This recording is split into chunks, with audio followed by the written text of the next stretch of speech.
soy Dania. Hoy hablaremos sobre la dependencia emocional. ¿Qué es la dependencia emocional?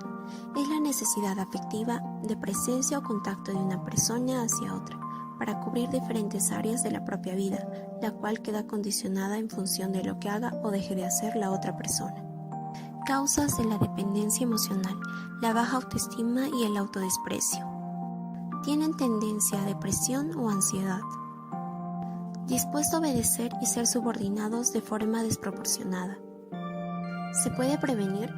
Mantener una buena salud emocional es una buena forma de prevenir esta dependencia afectiva. Es importante que en la infancia y adolescencia, durante el desarrollo emocional y de la personalidad, alimentar el autoestima, crecimiento personal y confianza, así como alejar complejos e inseguridades. ¿Qué especialista la trata? El psicólogo es el especialista encargado de tratar los trastornos de salud mental. Tras diagnosticar el problema, acompañará y apoyará al paciente en la búsqueda de su causa, el crecimiento de su autoestima y confianza y la constitución de nuevas relaciones y una nueva vida sin dependencia emocional. Cuando temes el abandono del otro, la probabilidad de que te abandones a ti mismo aumenta. Bienvenidos a todos y todas a un nuevo capítulo de La Hora 25, un lugar imaginario para buscar proactivamente las mejores comprensiones para poder mejorar las decisiones en los aspectos esenciales y relevantes de la vida. La vida tiene muchos aspectos, no todos los cuales son esenciales, sino que son accesorios, y uno los puede atender o desatender sin mayores implicancias. Sin embargo, hay aquellos aspectos de nuestra vida que son troncales, que son esenciales, que tienen un alto impacto en lo que va a ser toda nuestra vida hasta que llegue el momento de abandonar este plano humano, morir y que la vida continúa sin nosotros. Muchas de las cosas que se fundan en la personalidad, en el carácter, en la forma de ser, tienen su fundamento en la primera infancia y luego se van adjuntando algunos otros aspectos. Y hay uno que tiene que ver con el amor propio, con la autonomía, con un psiquismo maduro que permite tomar decisiones en atención a lo que me va pasando y en consideración al otro. Sin embargo, ese estado no siempre se logra y se producen algunas otras vías para poder lidiar con lo que nos va pasando, y a veces generamos algunas dependencias, ya sea con la pareja, con la madre, el padre, en verdad con cualquier vínculo significativo, puede ser incluso en el trabajo, todo lo cual va alterando un poquitito nuestro equilibrio. Y para poder hablar sobre la dependencia emocional, sus fundamentos, su origen, cómo se van caracterológicamente fundando este tipo de personalidades y sobre todo qué se puede hacer para darnos cuenta y liberarnos un poco de ese yugo que es la dependencia, tenemos de invitada nuevamente a Carla Quiroga. Bienvenida, Carla, psicóloga. Gracias, Sebastián. Me gustó lo que dijiste de la madurez, porque efectivamente cuando una persona tiene dependencia emocional se genera una inmadurez emocional. Es como seguir viviendo como cuando eras niño. Todavía necesito de un vínculo así con vehemencia, porque obviamente todos necesitamos vínculos, somos seres sociales, somos sistemas abiertos, obvio, pero cuando hablamos de dependencia emocional estamos hablando de una polaridad, de un exceso. Cuando yo siento que no puedo seguir mi vida si no es en compañía de un otro al cual yo elegí, y empiezo a vivir desde el miedo a perder ese vínculo. Y obviamente eso obstruye mucho el bienestar emocional y el ser capaz de tomar decisiones y poner límites. Carla, en tu experiencia clínica, ¿con qué frecuencia te toca lidiar con esta temática particular de la dependencia emocional? Altísima, Sebastián. Yo te diría que un 80% de los casos que a mí me llegan tienen componentes de dependencia emocional. Si bien las historias pueden ser muy distintas, tal como tú mencionabas al comienzo, o sea, hay personas que ven reflejada su dependencia emocional de forma muy evidente en sus relaciones de pareja, donde, no sé, pues la pareja le ha sido infiel 15 veces y ellos aún así se siguen ilusionando, que en realidad no es ilusión, es autoengaño, para poder volver a tener este vínculo y para no dejar al otro. Hasta temas laborales, personas que te dicen: tengo un don, tengo un talento, no sé, me gusta pintar y pinto maravilloso, pero es tanto mi pánico a hacerme responsable yo de mi negocio y de mi emprendimiento que no puedo renunciar a un trabajo, yo necesito esa dependencia. O en la misma línea, de repente personas que te cuentan, me encantaría ser independiente, pero necesito que alguien me esté diciendo todo el tiempo lo que tengo que hacer, a qué hora me tengo que levantar, qué ropa me tengo que poner, dónde me tengo que sentar, y no puedo con mi emprendimiento. Y eso, por supuesto, que a las personas las hace sufrir, porque en el fondo no estás pudiendo hacer lo que realmente quieres hacer. Y crees que estás confundido, pero no estás confundido. ¿Y esto también se da tanto en hombres como mujeres o hay alguna prevalencia más en algún sexo? ¿Cómo ves eso? Mira, según mi experiencia clínica, yo lo veo más en mujeres, sobre todo con el tema afectivo, porque si bien en los hombres también existen las mismas bases, que después vamos a hablar de eso, o sea, qué es lo que genera la dependencia emocional, los hombres tienden a enfocarlo más en el tema laboral y tienden a volverse más evitativos cuando viven desde este temor a perder un vínculo. En vez de entrar al vínculo, lo evitan, se mantienen al margen. Hay algunos que te dicen, yo no me enamoro. Y no es que no se enamoren, o sea, es que no se permiten sacar a flote sus sentimientos. Entonces, la dependencia propiamente tal, yo suelo verla más en mujeres. Y estos rasgos evitativos más en hombres. Carla, en otros capítulos con otros psicólogos o psicólogas también hemos hablado la relevancia del vínculo. Para distintas etapas de la vida, justamente conversamos con una psicóloga que me costó aprender la concatenación de cosas, psicogerontología. Yo no conocía esa especialidad. Y justamente también hablábamos para la tercera edad lo importante que es mantener vínculos, como lo contrario a la soledad, que es la ausencia de vínculos. ¿Cómo definirías o cómo entiendes tú lo que es un vínculo entre dos personas?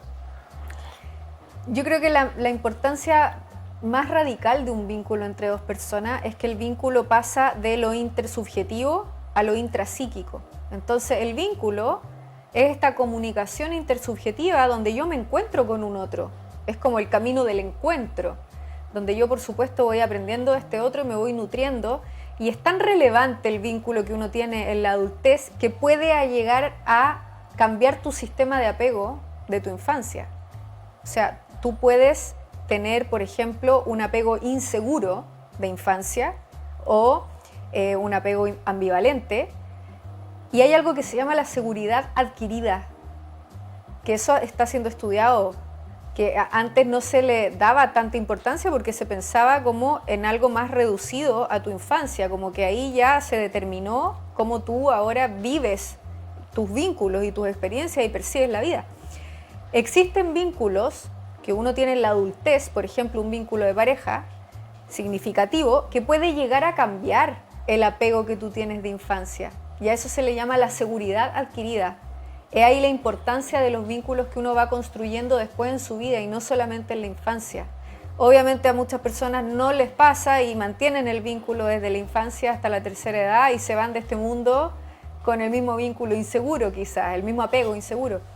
Pero hay otras que pueden encontrar esas instancias. Incluso se han hecho muchos experimentos de cómo la terapia, la psicoterapia, puede también llegar a modificar un vínculo y un estilo de apego de la infancia. Claro, o sea, se abre la posibilidad de que sea un cambio para mejor o para peor.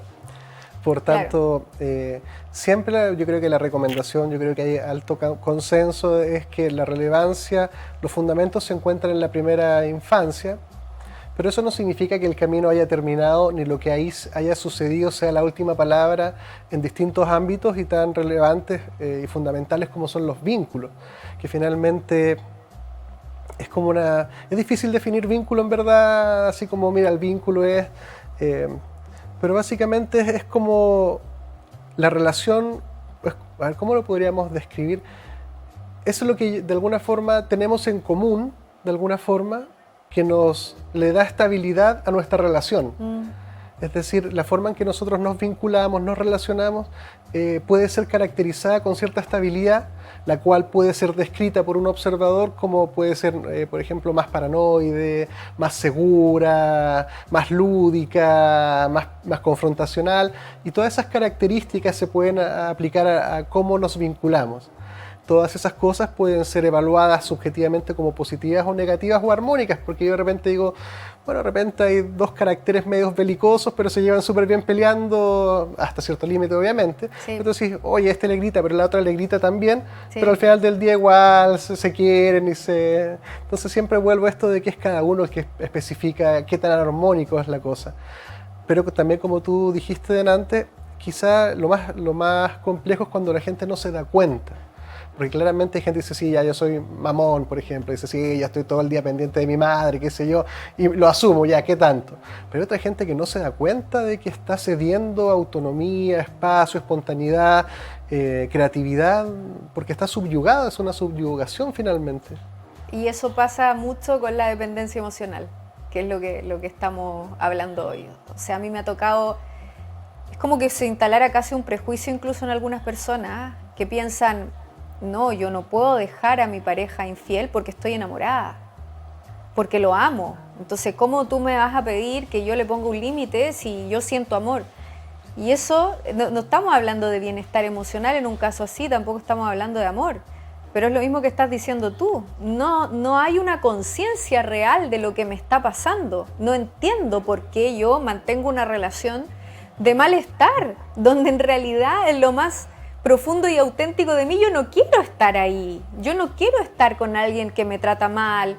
Yo no quiero estar con alguien que me hace someterme a su voluntad. Yo no quiero estar con alguien, ya en un caso extremo, que me maltrata físicamente o que me miente, me engaña. Pero esta inconsciencia hace que yo me autoconvenza y hay una suerte de ignorancia también ahí en cuanto a mi salud mental y a la salud emocional también. No entiendo, no tengo idea que tengo dependencia emocional. Y creo que así es el amor y obviamente como es amor, lo más normal es que yo aguante, que yo me sacrifique, que yo me someta, que yo soporte, pero en realidad no, en realidad yo tengo un rasgo de dependencia. Que por cierto, la dependencia emocional puede ir desde rasgos hasta un trastorno. Hay trastornos de dependencia emocional. Está categorizado en el DSM, el trastorno por dependencia emocional. Claro, ahí donde uno encuentra estas parejas donde uno de los involucrados le alerta al otro que si lo deja se va a matar, por ejemplo. Si tú me dejas, no me suicido. Por ejemplo, sí. Es que también a veces vienen, las partes más patológicas vienen con un fuerte componente de manipulación también y de daño a la autoestima de la otra persona para insegurizarla. Bueno, ya entremos ya como en más patologías, pero como tú dices, se puede graduar desde, ya mira, en verdad es una cosa chiquita, la aguanto en pro de algo mayor, un bienestar, qué sé yo, hasta cosas que tú dices, oiga señora, pero caballero, qué sé yo, no se da cuenta que lo pueden acuchillar en la noche con esta persona loca que tiene al lado y tienes todos los espectros posibles de esos polos.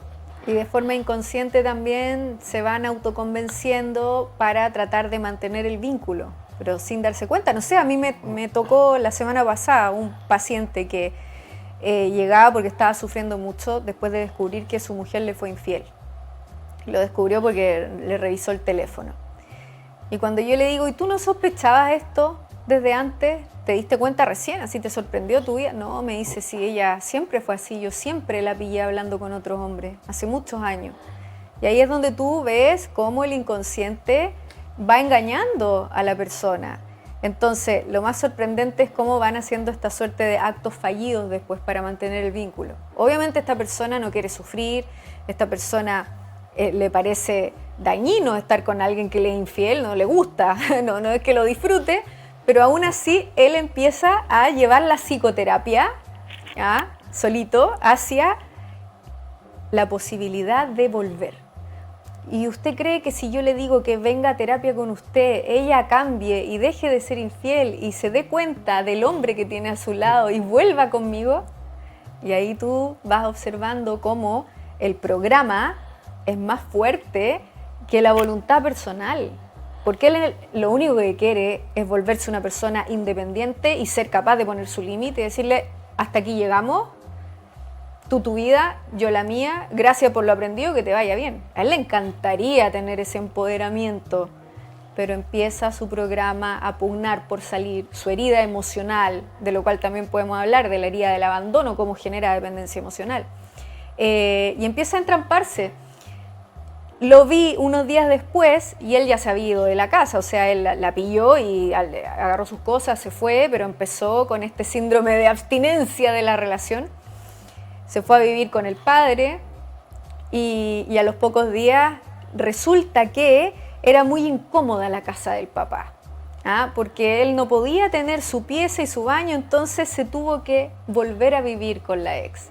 Y ahí de nuevo tú ves cómo pugna este programa por salir, porque en realidad no había un gran problema en que él viviera con el padre por un tiempo, o sea, más encima no es para toda la vida, es momentáneo para encontrar otro lugar.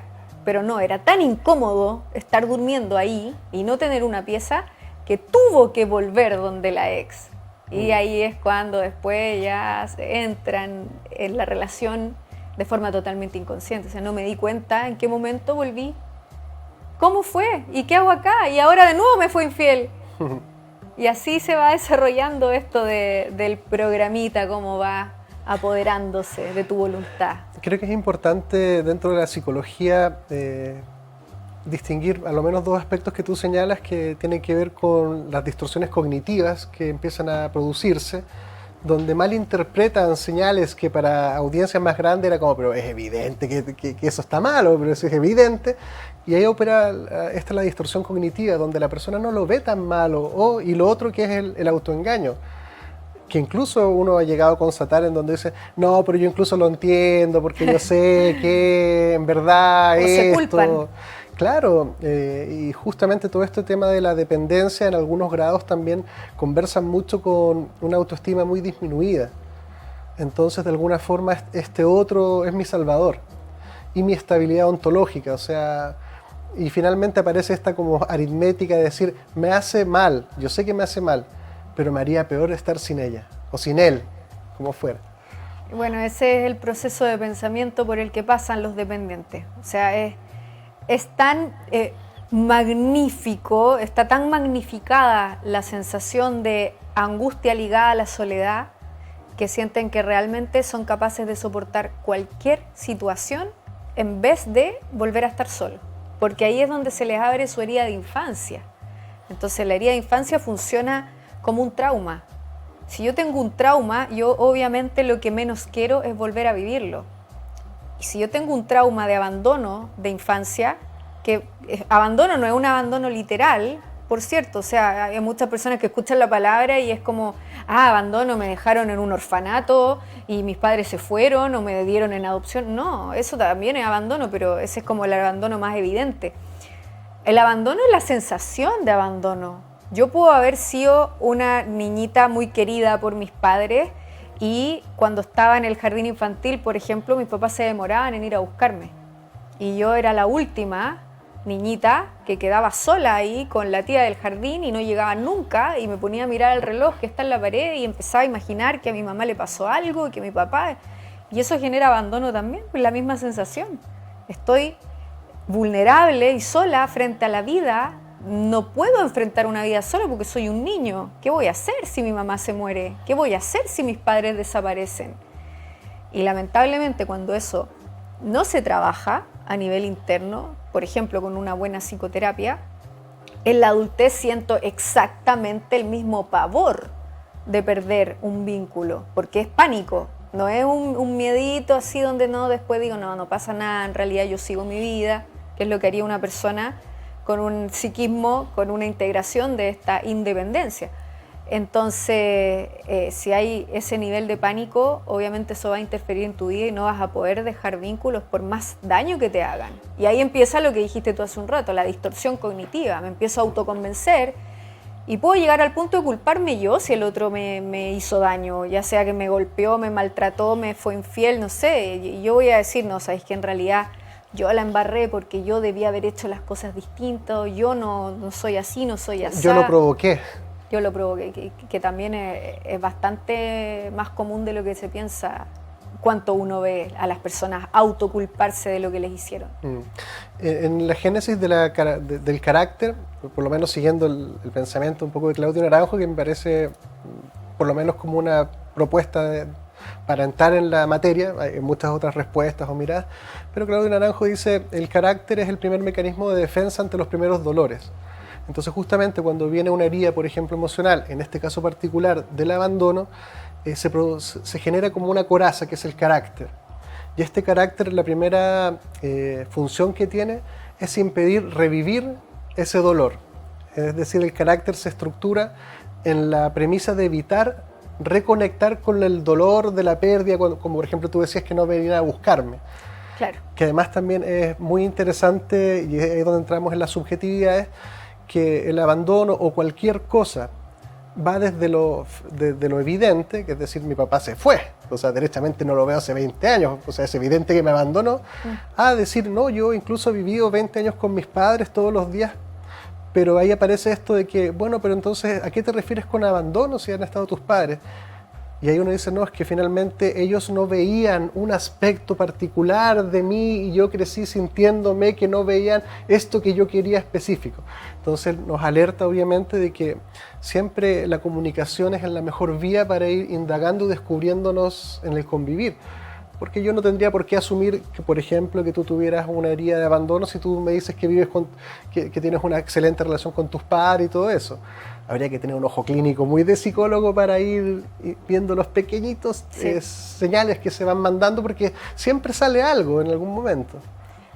Es fundamental en cuanto a lo que tú explicas, de que, claro, está el abandono evidente, pero no necesariamente es así. Puedo tener una herida de abandono también, y como lo explica Claudio Naranjo, lo que estabas tú diciendo recién.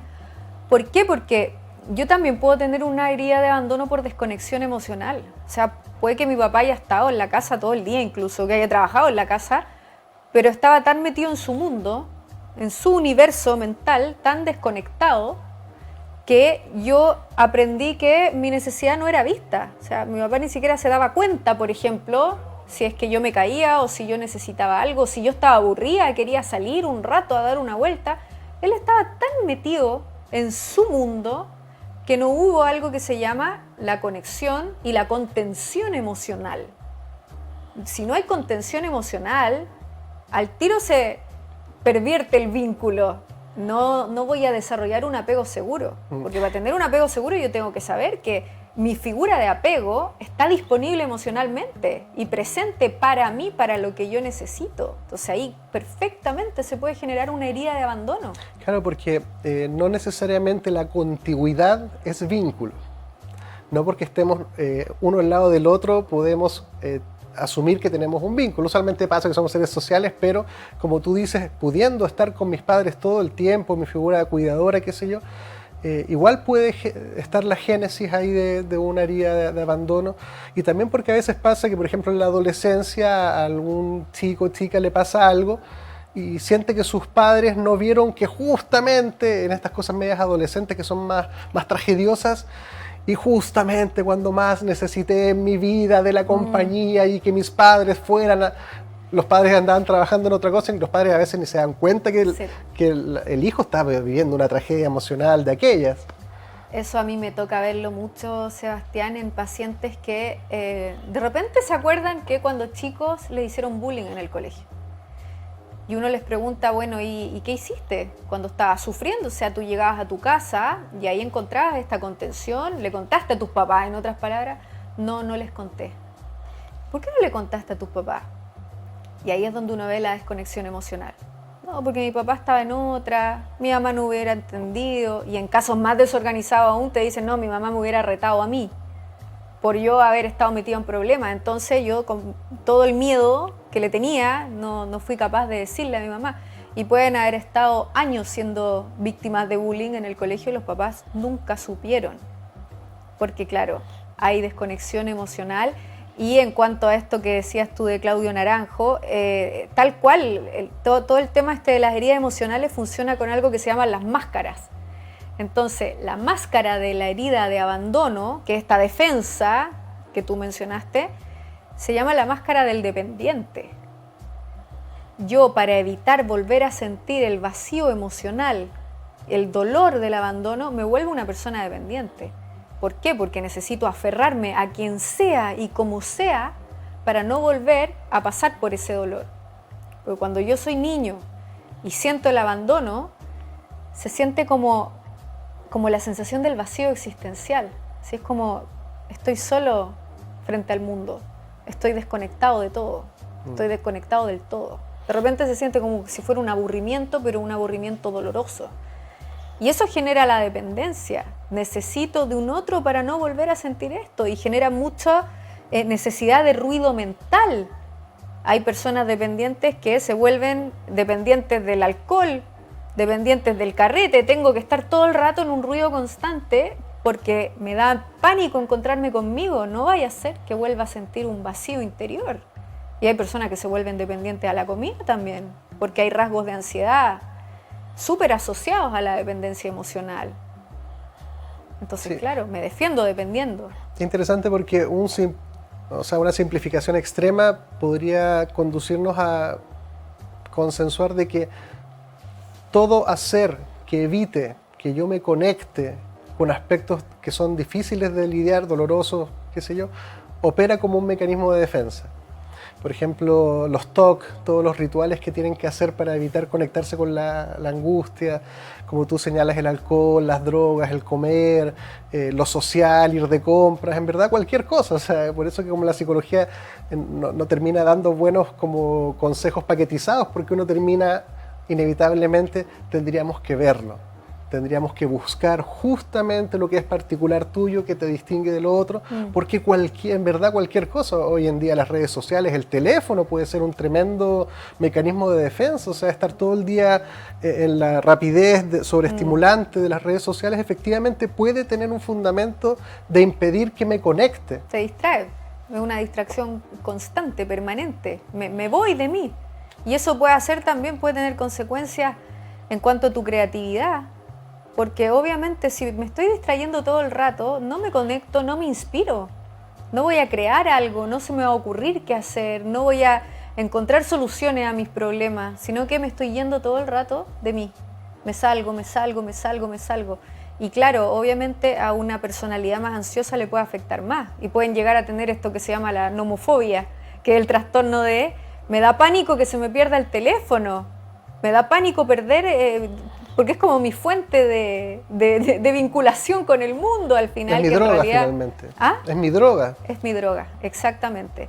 Entonces sí, un teléfono a un dependiente le sirve mucho, porque termina dependiendo también de lo que está haciendo con él. Es una distracción bien funcional. Esto es como las ganancias secundarias que a veces se describen en psicología, porque a sabiendas que te hace mal, igual hay una ganancia secundaria percibida o asumida. Y claro, yo sé que hasta me duelen los ojos ya de tanto mirar las pantallas, pero esto también me ayuda.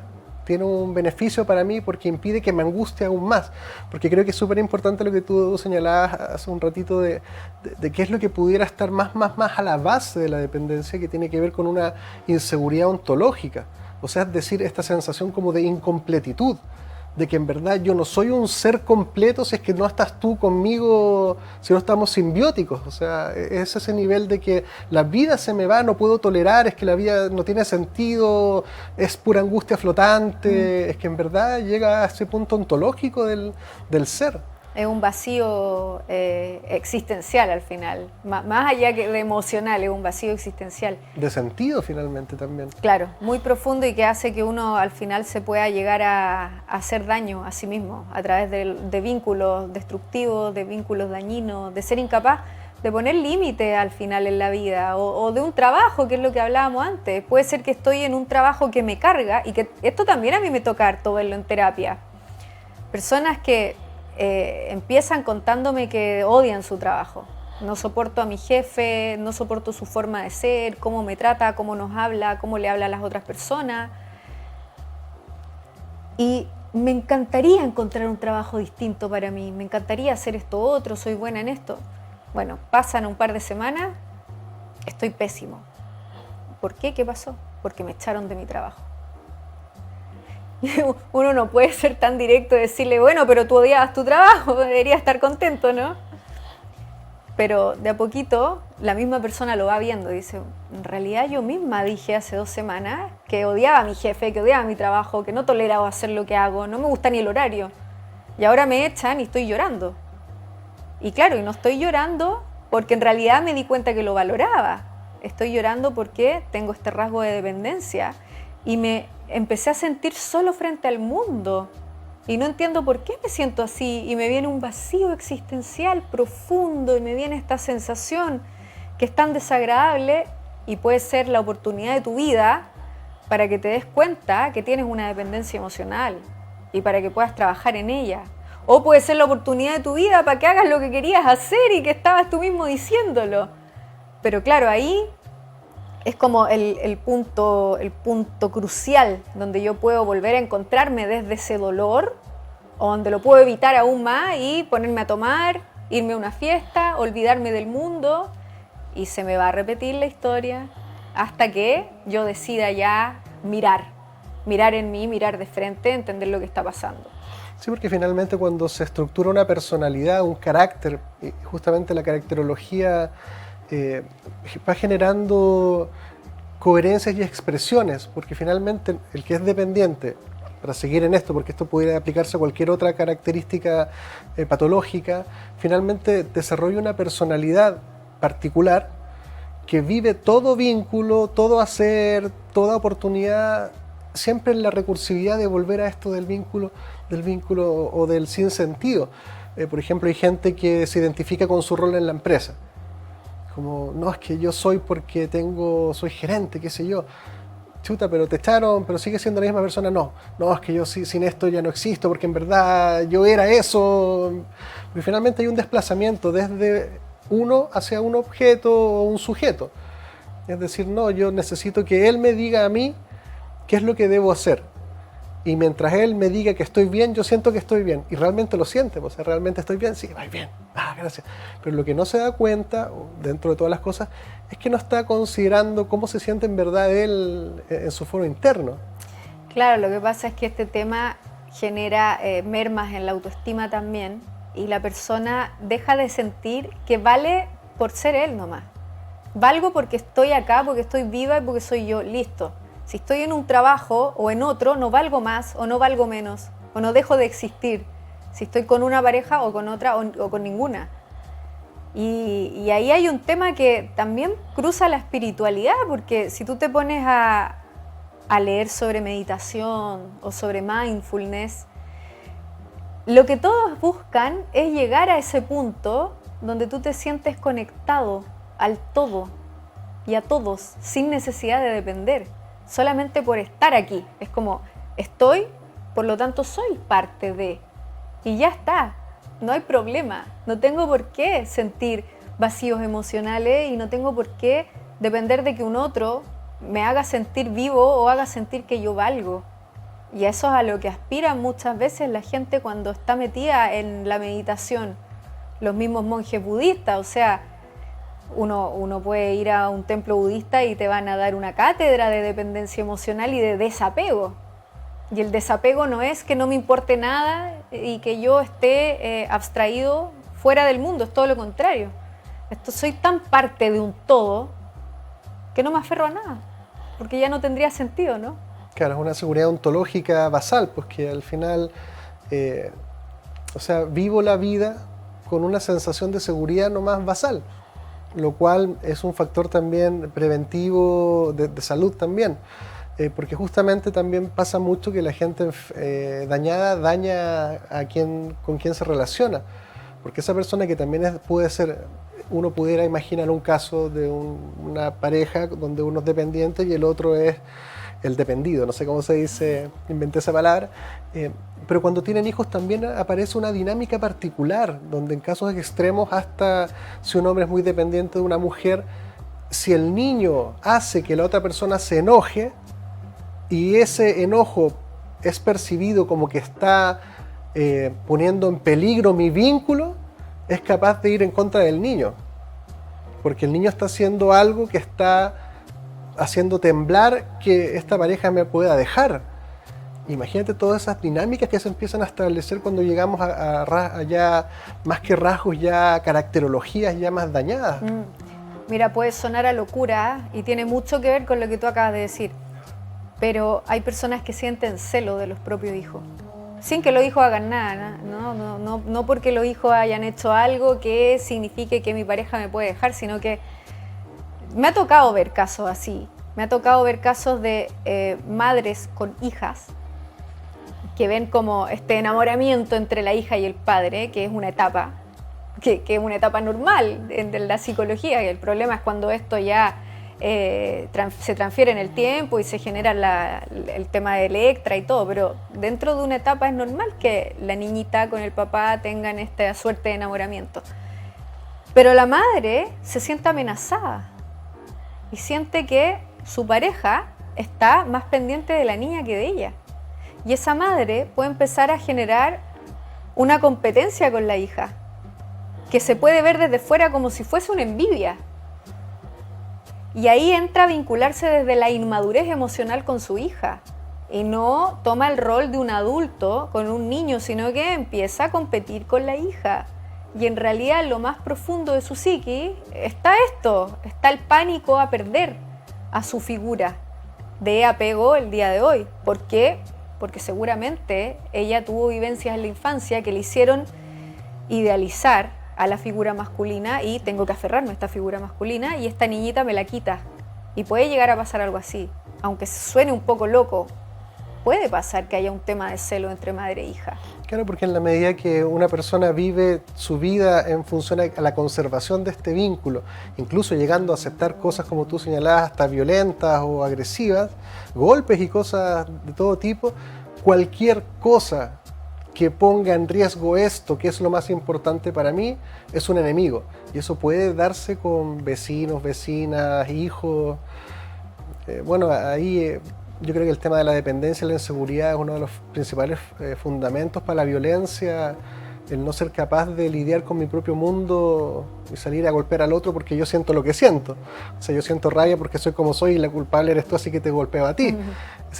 Esa pérdida de lo que soy yo, lo que no soy yo, lo que es proyectivo. Carla, tenemos que ir a un breve corte comercial, con los spots, y volvemos a cómo se puede trabajar o cómo podemos ir saliendo de todo esto que hemos caracterizado bastante. Es necesario que justamente este tipo de caracteres entre a terapia. Quédense con nosotros y nos vemos en un minutito.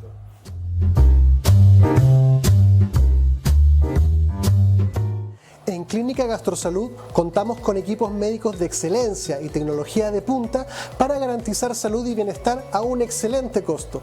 Contamos con servicios médicos integrales especializados en tratamientos gástricos y programas completos para la obesidad.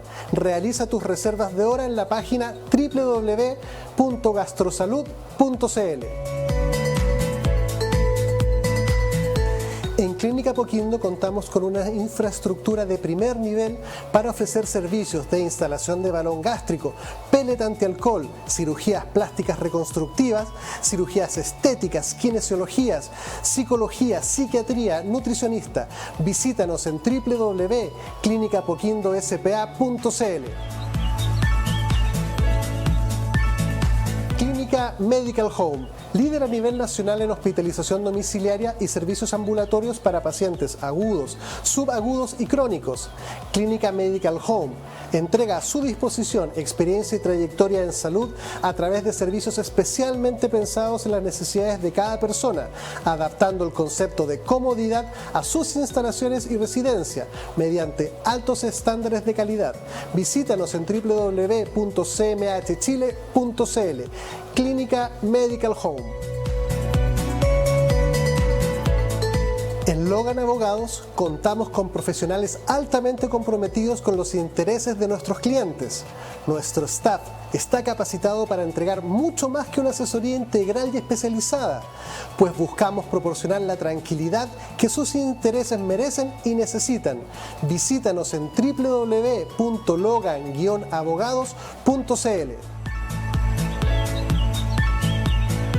En Clínica Nueva Costanera trabajamos día a día por tu salud y la de los tuyos.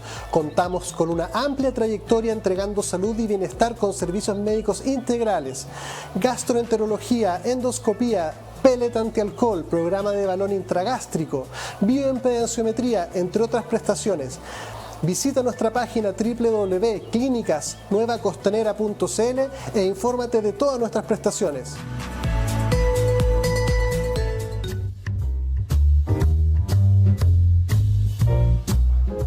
Bienvenidos de vuelta a este capítulo sobre las dependencias emocionales, las inseguridades y todo lo que se funda cuando una persona, debido a sus experiencias, no logra incorporar una seguridad ontológica autónoma y propia, nunca entendida como la ausencia de vínculos ni una no importarle al otro, sino que es básicamente tener cierto grado de autovalía, de autonomía, de ¿cómo decirlo? Lo iba a decir en psicología laboral, como de autogerenciamiento, entre comillas, de ser consciente de lo que me pasa, hacerme cargo de los aspectos de mi personalidad que son un poco egodistónicos, es decir, que no me gustan, como la angustia, la pena, la inseguridad, la vergüenza.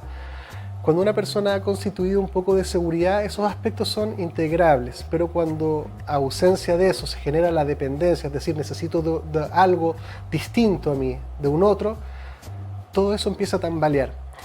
Y eso empieza a dar señales antes de que se vuelva insostenible. Carla, ¿cuáles pudieras describir tú que pudieran ser señales para que alguien diga, ¿cómo sé si yo tengo una dependencia? ¿O cómo sé si mi pareja es dependiente? Una clásica, Sebastián, es estar pendiente de, hablando del celular a propósito de lo que hablamos, estar pendiente de las horas de conexión del otro. Hoy ha pasado ya 1:10 y se conectó hace 15 minutos y no me habló. Y eso lo vives como algo muy trágico, porque puede llegar a significar que no está pendiente de ti. Como eres dependiente, necesitas atención en todo momento. Y esto también muchas personas, desde la inconsciencia, creen que es normal. No, pero es que obvio que quiero importarle, entonces obviamente si pasa mucho rato.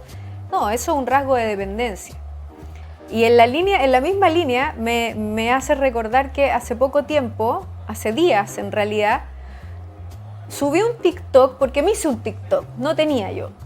Me lo hice y subí un TikTok sin mucha expectativa por algo que me surgió justamente de una consulta que tuve con una persona. Diciendo, el título era ¿te desesperas cuando no sabes qué está haciendo tu pareja? Y se viralizó el TikTok porque significa que hay mucha gente con el mismo tema.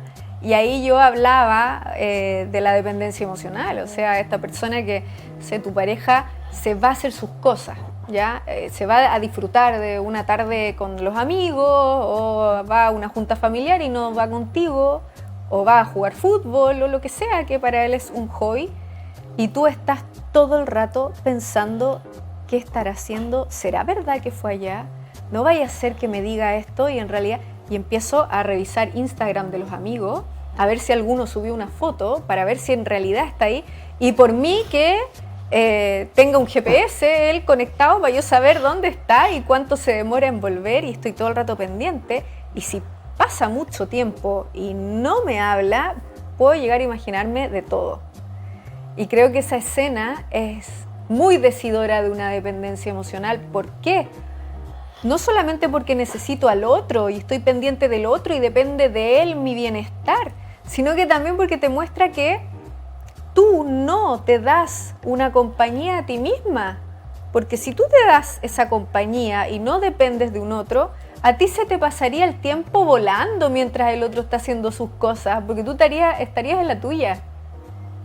Y esa sensación te puede llevar a analizar si es que tú vives con eso o no. Porque hay personas que es todo lo contrario, o sea, no sé, mi pareja se va a hacer sus cosas y yo aprovecho mi tiempo y aprovecho de escribir mi libro, que lo tengo ahí pendiente, que cuando estoy con él no puedo porque tengo que estar interactuando con él, o aprovecho de hacer algo que tenía pendiente, de ir de compra, de hacer una comida rica, donde yo sí disfruto de mi compañía. Y de repente llega y uy, no me di ni cuenta, se me pasó la mañana volando. Y eso te puede mostrar si tú tienes una dependencia emocional o no. Eso es una escena. Bueno, lo otro, lo que te decía, estar pendiente de las horas de conexión. Y lo típico es cuando te das cuenta que tu relación no funciona, que estás siendo dañada más que recibiendo una nutrición emocional constante y no puedes terminar. Y sientes que se te hace una verdadera tragedia terminar o poner un límite o cortar derechamente otro tipo de vínculo, de repente con amistades. Tengo una amiga y de verdad que ya no sintonizo con esta amiga, no tengo nada que ver con ella, nos juntamos y es puro discutir. Vemos el mundo de formas distintas, terminamos peleando, pero no puedo ponerle un límite a esa amistad porque es mayor mi miedo a perder una persona. Si tú sientes miedo a perder una persona, también obsérvate, porque también puede haber dependencia emocional. Y lo del trabajo también. Hay personas que llegan y renuncian al trabajo, ¿ah? Oye, ¿sabéis que no me gustó esta cuestión? No lo paso bien trabajando, no hago lo que yo quiero. Y es argumento suficiente para poner un límite e irme y buscar otra cosa. Y no me da miedo pensar que, no vaya a ser que después no encuentre trabajo. Y ahí hay como otra beta que sería interesante hablar en algún momento, que es la dependencia emocional y la relación con la abundancia. Porque las personas muy dependientes emocionales tienen temor y suelen pensar que se tienen que aferrar a lo que sea que les esté dando un sustento económico porque no creen en la posibilidad de que les vaya a ir mejor o de que puedan romperla en algo haciendo lo que a ellos realmente les gusta. Porque siempre tienen que estar dependiendo de alguien que les ponga el valor, que diga cuándo ya tienen que irse de ese lugar, que los despidan, que los echen, que los cambien de rol. Pero ellos no pueden tomar esta gestión de su vida, autogerenciarse, como dijiste tú. Sí, que justamente estábamos conversando de Goleman, y claro, también tiene inteligencia emocional para empresas. Entonces, yo me leía el de las empresas. Claro, porque justamente lo que tú señalas tiene que ver con una inseguridad ontológica, o sea, justamente es la sensación permanente de que yo no soy suficiente. Es decir, yo por mí mismo voy a fracasar, y se instala ese juicio en lo racional y esa emoción en el organismo. Yo no soy suficiente, yo no lo voy a lograr, yo no voy a poder solo, no voy a poder sola, sin ti yo me voy a morir. Ahora también es interesante las posibilidades de la dependencia, porque puede haber algún tipo de dependencia más depresiva, culposa, pero también puede haber la paranoica agresiva. Porque claro, justamente como tú decías, va a jugar al fútbol, por ejemplo, chuta, estáis como inquieta, ¿no? ¿A qué hora llega? ¿Cuánto falta? Oye, ya, y ahí están los 800 llamados al WhatsApp, ya vienes, me dijiste que venías, y empieza todo ese mundo. Claro. Pero por otro lado también hay gente que en ese insegurizarse culpa al otro de la inseguridad, por tanto se puede llegar incluso a poner violenta, porque además si se da la nefasta combinatoria paranoide, es decir, me estás engañando, no fuiste al fútbol, acá está la foto, no, esa foto no es verdad, tú la photoshopeaste, yo sé que tú me estás engañando porque yo te conozco que tú eres. Y se pueden dar también relaciones agresivas por lo mismo, o sea, la persona puede toda su inseguridad volcarla en el otro y culparlo, y hace vivir un infierno a la otra persona también. Claro, lo que pasa es que si lo vemos desde la teoría de las heridas emocionales de infancia, hay dos heridas que tienen que ver con esto. Y está la de abandono, que es la que genera dependencia, y son estos rasgos más depresivos, más melancólicos, más tristes. Pero también está la herida de la traición, que es como la evolución de la de abandono, cuando la persona hace el juicio de, oye, este padre que debió ser un 7 conmigo fue un desconectado emocional, y eso yo lo siento como traición, lo siento como una deslealtad. Y ahí, ¿qué máscara es la que me pongo? La del controlador. Y el controlador vive su vida pensando que si controla va a evitar volver a vivir un abandono. Y eso es lo que tú estabas mencionando recién como estas características más paranoides. Yo me convenzo de que yo tengo que estar verificando, que yo tengo que tener todo bajo control para evitar que este otro se me vaya de las manos. Y son las personas que le revisan el celular mucho a la pareja, quieren saber dónde está, qué está haciendo, le preguntan cosas, y están como siempre escudriñando, buscando para evitar supuestamente, porque es una ilusión, el otro va a hacer lo que quiere igual, lo puede hacer hasta de manera interna, te puede estar engañando al lado tuyo, pero yo creo que tengo que controlar frente a todo. Entonces, Carla, sí. antes de que se nos vayan todos los minutos, porque es re interesante la sola comprensión del fenómeno, pero consciente de que la gente siempre gusta de esto, ya, pero ¿cómo, qué se puede hacer? ¿Qué nos pudieras contar de cómo se puede tratar, qué prácticas, técnicas, recomendaciones? Bueno, yo siempre le digo a la gente que se tome su salud mental en serio, y esto no es cosa de solamente un consejito y se te va a sanar la dependencia emocional. Yo siempre recomiendo hacer psicoterapia por sobre cualquier otra cosa. Una buena terapia que llegue a nivel profundo, que sea capaz de llegar a los orígenes de tu sensación actual, es decir, a tu infancia, y desde ahí trabajarlo, desde ahí sanar, liberar, soltar, porque se puede hacer. Y desde lo conductual, yo te diría, hay que ser capaz de entrar en un estado de acompañarte tú a ti mismo y de darte tú a ti mismo eso que estás esperando que te dé un otro. Por ejemplo, hay personas que solamente salen a comer si tienen pareja. Yo quiero una pareja para salir a comer, para ir al cine, para viajar. Hazlo solo. Anda, viaja solo. Prueba, experimenta. Experimenta todas esas instancias que te permitan a ti conectarte contigo. Cosa que llegue un momento, porque va a llegar si lo haces, donde vas a decir, ¿sabes qué? Yo puedo darme todo lo que me hace feliz y no necesito que venga un otro a que me lleve al cine, que me lleve a comer, que me lleve de viaje. Yo puedo conmigo. Y ahí es donde se pega el salto a la independencia emocional y a la madurez también. Y en cuanto a técnicas, el mindfulness puede servir mucho, o la meditación, porque cuando tú estás meditando llegas a un punto, si lo haces bien y de forma permanente, que en psicología llamamos la mentalización, que es como tomar perspectiva y mirar mi proceso mental. Y yo me observo dependiendo. Y ahí es cuando yo puedo romper con esta percepción que yo tenía y de la cual yo era presa. Porque me miro como desde fuera y digo, wow, o sea, ¿por qué? Si yo puedo depender de mí mismo, no necesito. Pero claro, lo que pasa ahí con un mindfulness, con una meditación, es que yo hago clic, hago el insight al que me puede llevar un buen terapeuta. Es que la figura del terapeuta es muy importante y fundamental, porque en la medida que estamos operando en autoengaños, si yo me quedo solo, me quedo autoengañándome. Claro, tu punto ciego. Claro, porque además, si el autoengaño viene con esta sensación de muerte, si me abandonas, soy capaz de justificar hasta lo injustificable. Entonces, se requiere un espejo.